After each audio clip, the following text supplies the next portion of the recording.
Selamat datang kembali di channel Pak Ardian. Salam jas merah.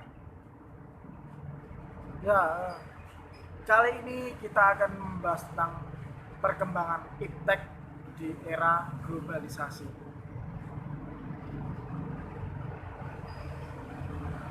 Kalian tahu iptek? Apa itu iptek? Iptek itu adalah ilmu pengetahuan dan teknologi. Kali ini kita akan bahas tentang ilmu pengetahuan dulu ya. Ya. Sekarang kita ada di mana?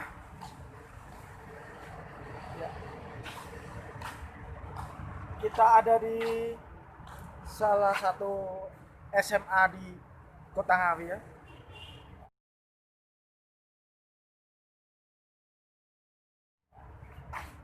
Kenapa kok kita ke sekolah? Ya itu tadi karena kita membahas tentang ilmu pengetahuan ya. Ayo siapa yang sekolahnya di sini? Mari kita masuk.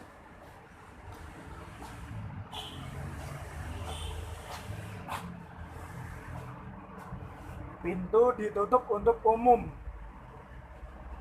Kecuali pekerja ya, karena saya pekerja ya. Saya bekerja pagi, siang, dan malam untuk keluarga ya. Maka saya boleh masuk ya. Assalamualaikum.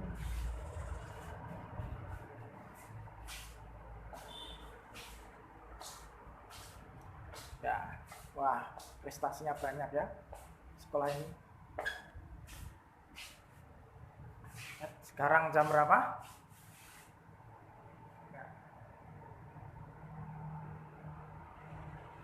Menjelang maghrib ya, mau setengah 5 sore. Ya, pertama-tama kita membahas tentang ilmu pengetahuan. Apa sih yang kalian tahu dari ilmu pengetahuan? Ya, kalau di bahasa Inggris, science, disebut science. Ilmu pengetahuan adalah segala usaha manusia untuk menyelidiki, menemukan, berpikir secara logis mengenai berbagai segi di alam manusia, bukan alam jin ya. Kalau alam jin jadi bukan ilmu pengetahuan itu ya. Semoga kita nggak di alam jin ini. Jadi itu ilmu pengetahuan ya. Biasanya orang-orang kalau mau mencari ilmu pengetahuan itu di mana? Baca buku ya, belajar. Kalau yang formal gimana? Sekolah. Ya betul, sekolah.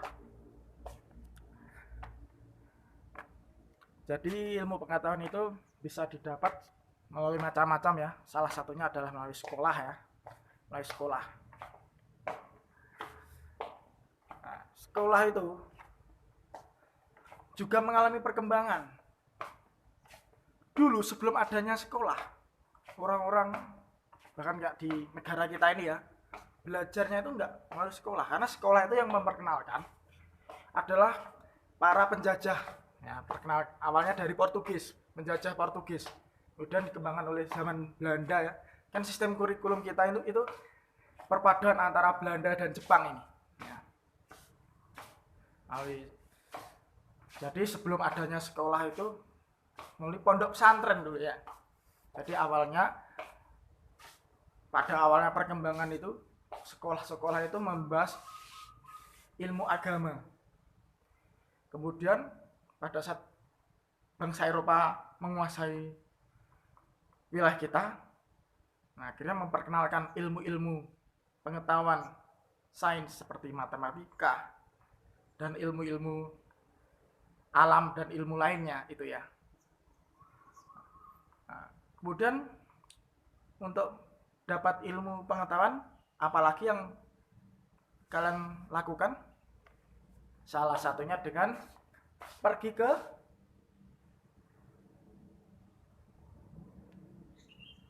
perpustakaan. Tutup ya perpustakaannya. Ya melalui perpustakaan.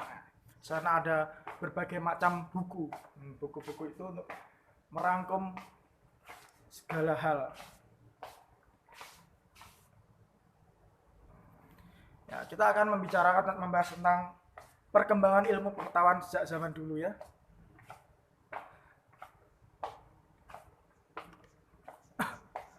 Jadi ilmu pengetahuan itu dulu awalnya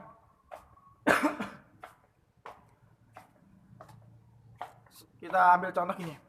Ya, kalian percaya bumi datar atau bulat? Nah, sebenarnya ini juga perkembangan ilmu pengetahuan.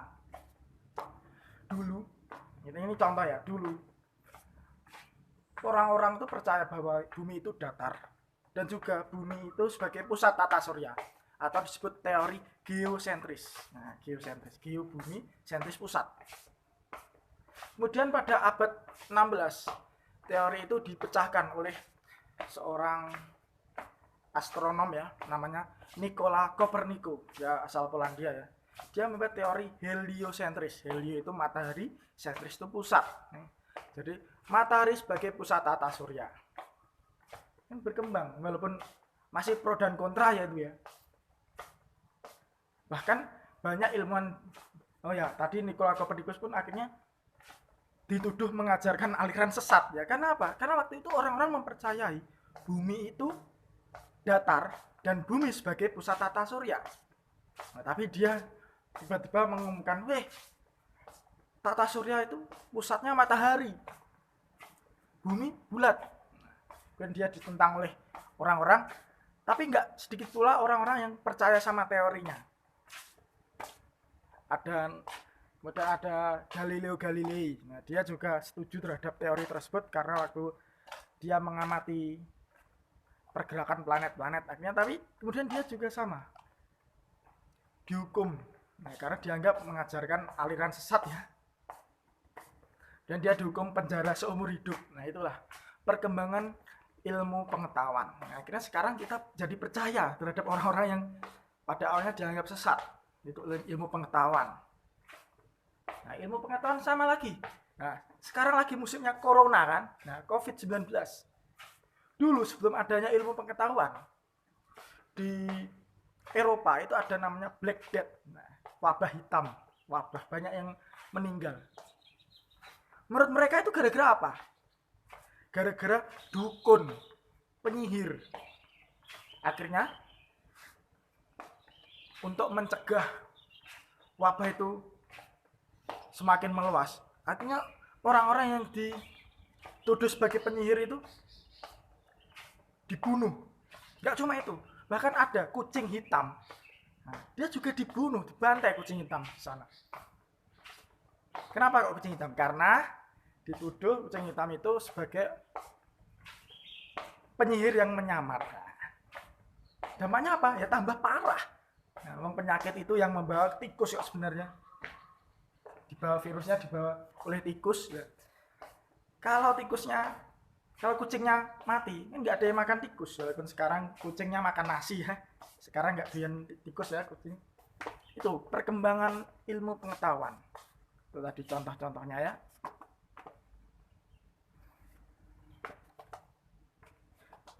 Sekarang kita turun ya.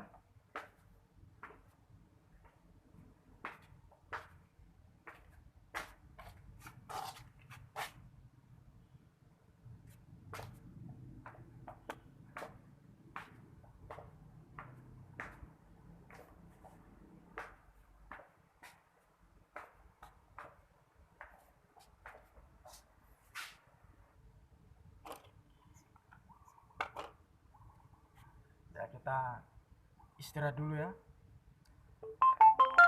Nah, ngomong tentang ilmu pengetahuan ya, di Indonesia sebenarnya ada sebuah kementerian atau departemen yang mengurusi tentang pengetahuan, Kementerian Riset dan Teknologi. Nah, akan tetapi di Indonesia itu lebih fokus dalam pengembangan ilmu terapan, nah daripada ilmu pengetahuan murni ya. Nah, itu yang sangat disayangkan itu. Terapan itu yang bisa diterapkan di teknologi. Jadi lebih lebih banyak ipteknya itu lebih condong ke teknologinya, bukan ke ilmu pengetahuannya. Ya, tapi bagus ya, orang Indonesia banyak para ilmuwan-ilmuwan ya yang berkat ilmu pengetahuannya bisa terkenal di seluruh dunia, bahkan teori-teori yang mereka buat itu bisa membantu dalam perkembangan iptek di dunia.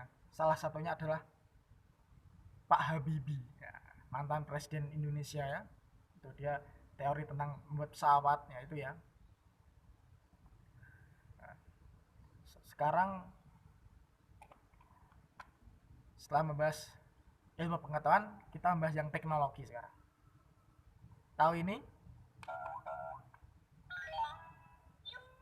Ini apa ini? HP. Oh bukan, keliru, maaf, keliru. Ini ya. Nih, HP ya. Ini ya. Oke, mereknya Odoo ya ini. Mereknya Odoo ya. Untuk apa ini HP ini? Ya, untuk komunikasi. Untuk komunikasi. Nah, ini juga mengalami perkembangan. HP zaman dulu bentuknya nggak kayak gini. Saya pernah punya HP itu waktu saya masih SD kelas 6 ya. Hingga SMP kelas 1 HP saya itu masih banyak tombolnya ya.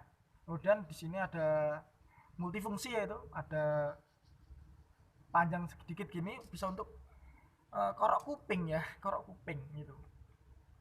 Di sebelum lagi komunikasinya, nah zaman dulu di era pertama komunikasinya pakai apa? Jadi bukan melalui langsung suara tapi melalui kode-kode. Nah, bunyi sendiri. Ya, kita coba cari di sekolah ini apakah ada alat komunikasi zaman dulu ya.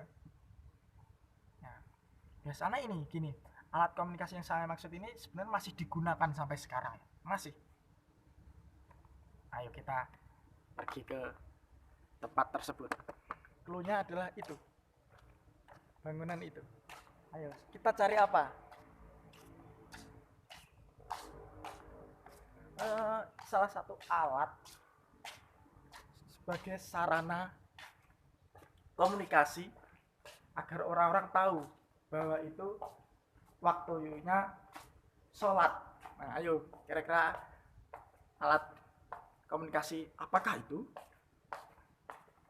Pasti sudah ada yang mulai tahu ya.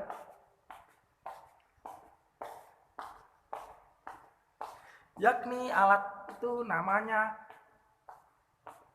beduk. Waduh, nggak ada beduknya di sini ya. Wah, di sini ternyata nggak ada beduknya. Nah, kalau nggak ada, kita cari dulu. Apakah di sini ada beduknya ya?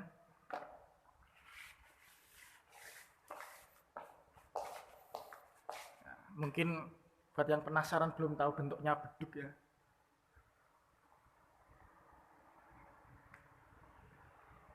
Mana ya beduknya? Wah, ternyata nggak ada beduknya ya. Jam berapa sekarang ini? Jam 5 kurang 15 sore. Nah, kalau nggak ada beduknya, mari kita comot dari Mbah Google ya. Ini. Untuk yang beragama Islam, hati-hati. Anda jangan mengeklaim bahwa beduk itu milik agama Anda ya. Di Arab itu nggak ada beduk ya. Itu adalah akulturasi ya. Di negara kita. Beduk digunakan di masjid-masjid itu.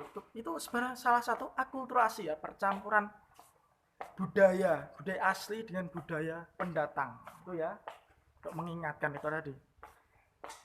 Setelah ada beduk itu tadi, terus kemudian kalau di zaman dulu perang ya, komunikasi. Sekarang perang kan pakai HT ya. Kalau dulu enggak, dulu juga sama pakai beduk. Perang bawa beduk, tapi beduknya yang enggak sebesar beduk masjid ya. Tidak ada trompet. Nah, trompet biasanya terbuat dari gading ataupun dari kulit kerang ya, kulit kerang.